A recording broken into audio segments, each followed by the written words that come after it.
Halo semua, saat ini Kidul Official sedang berada di Bantul, Yogyakarta. Kita akan berziarah ke makam Syekh yang konon adalah salah satu putra dari Raja terakhir Majapahit.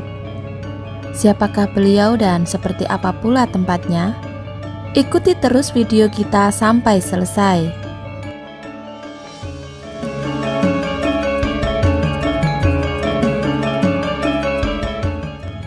Babat Demak menyebutkan bahwa setelah Majapahit runtuh karena serangan Demak, banyak putra-putri keturunan Brawijaya yang mengungsi menyelamatkan diri. Salah satunya ialah Raden Dandun, putra Prabu Brawijaya dari Selir.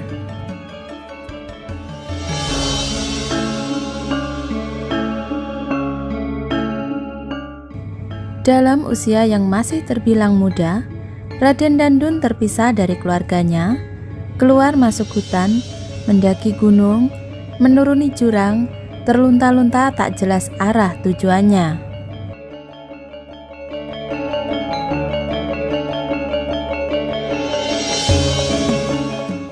Hingga pada suatu ketika, Raden Dandun tiba di Desa Mancingan, Yogyakarta.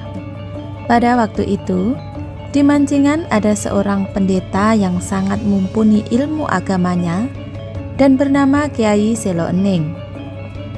Oleh sang pendeta, Raden Dandun diganti namanya menjadi Kiai Belabelu untuk keperluan penyamaran identitas.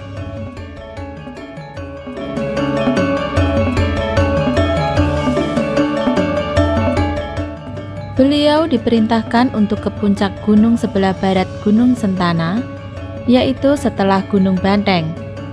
Kiai Belabelu ini sejak tiba sudah terlihat kalau ia rajin melakukan tapa. Ia biasa tidak tidur hingga 3-4 hari.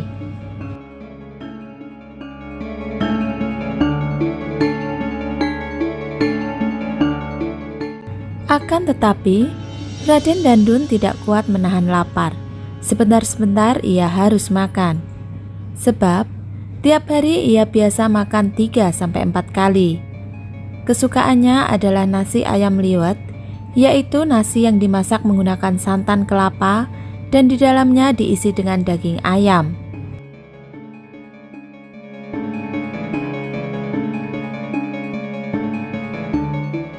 Karenanya, kemudian Kiai Selo Ening meminta Raden Dandun untuk mencuci beras di Sungai Beji sebelah utara Parang Endok, kira-kira 5 km dari Gunung Banteng.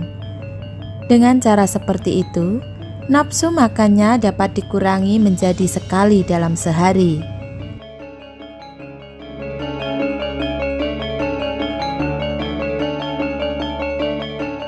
Saking gemarnya melakukan ulah batin, Kiai Belabelu pun kemudian memperoleh kelebihan yang bisa digunakan untuk menolong warga desa sekitarnya. Karena itu, sampai makamnya saja hingga kini masih dianggap keramat.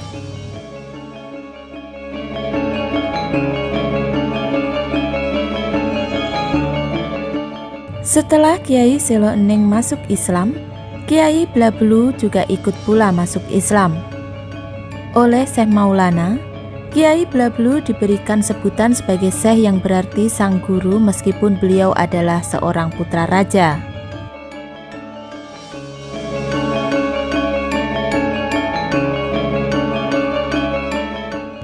Babat tidak menyebutkan apakah Kiai Belabelu itu menikah atau tidak. Sebab tidak ada orang yang mengaku sebagai keturunannya Syekh Belabelu. Bahkan setelah wafat pun, tidak ada yang tahu di mana makam beliau yang sesungguhnya.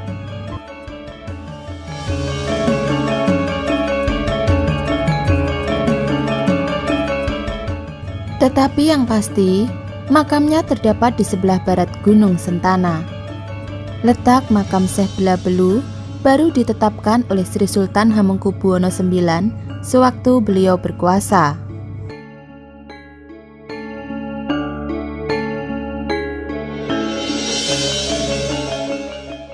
Seperti yang disebutkan oleh Raden Ngabei Jajalana dalam bab Pesanggrahan Parangtritis tahun 1933. Disebutkan sekitar tahun 1830 di Grogol atau sebelah utara Parangtritis, ada sebuah sesepuh desa yang juga menjabat sebagai Demang Pemajegan atau Pemaosan yang masih merupakan keturunan dari Kiai Selo Ening dan sering melakukan tapa.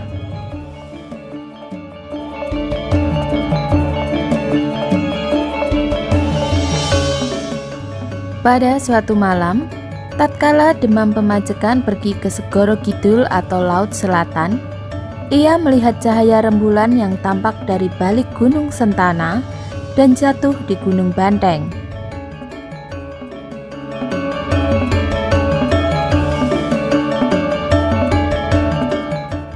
Di lain hari lagi, ia melihat cahaya seperti tugu yang terus amblas di Gunung Banteng. Kejadian ini dialami berkali-kali. Kemudian lama-lama tempat jatuhnya cahaya di Gunung Banteng ini ditandainya dengan tanda dari kayu.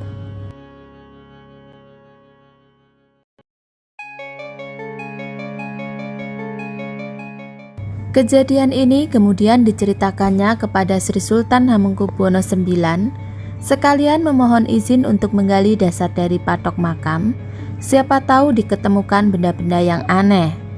Setelah disetujui, dilakukanlah penggalian.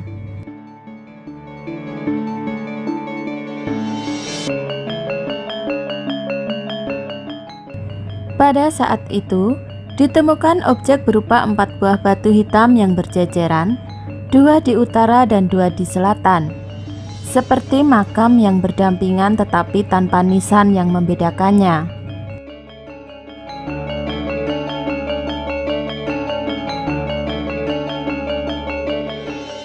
Di dekatnya ditemukan sebuah lempengan batu hitam bergambar ilir atau semacam kipas dari anyaman bambu, dan iyan atau semacam tampah yang juga terbuat dari anyaman bambu, di mana iyan dan ilir adalah alat untuk mendinginkan nasi, yakni setelah nasi diler ditampah barulah dikipasi dengan kipas tadi.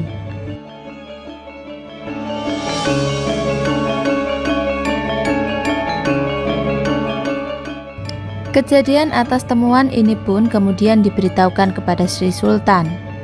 Dan dilihat dari ditemukannya gambar ilir dan iyan, Sri Sultan pun kemudian menetapkan bahwa kuburan itu adalah makamnya Syekh Belabelu. Sedangkan yang di sebelahnya adalah makam adiknya Kiai Dami atau Gagang Aking, yang juga terkenal akan tapa tanpa henti hingga lupa akan makan dan minum.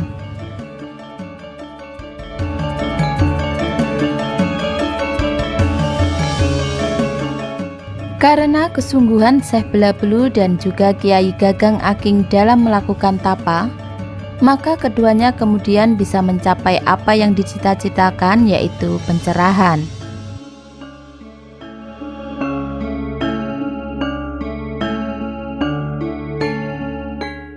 Kemudian atas perintah Sri Sultan Pulala, makam di Gunung Banteng ini kemudian dicungkup kayu jati. Bagian luarnya dilapisi menggunakan batu hitam dan atasnya dilangse.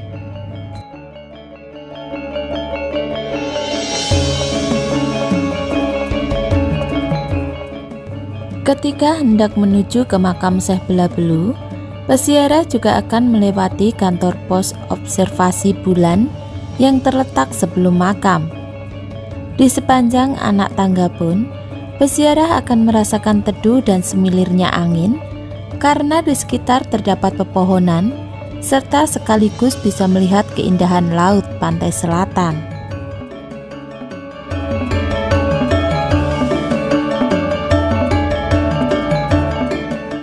Demikian tadi ziarah kita ke makam Syekh Belabelu di Bantul, Yogyakarta. Selanjutnya jangan lupa untuk like, komen, serta subscribe channel kami agar channel kami tetap bisa menyuguhkan berbagai informasi menarik lainnya. Terima kasih dan sampai jumpa di destinasi wisata berikutnya.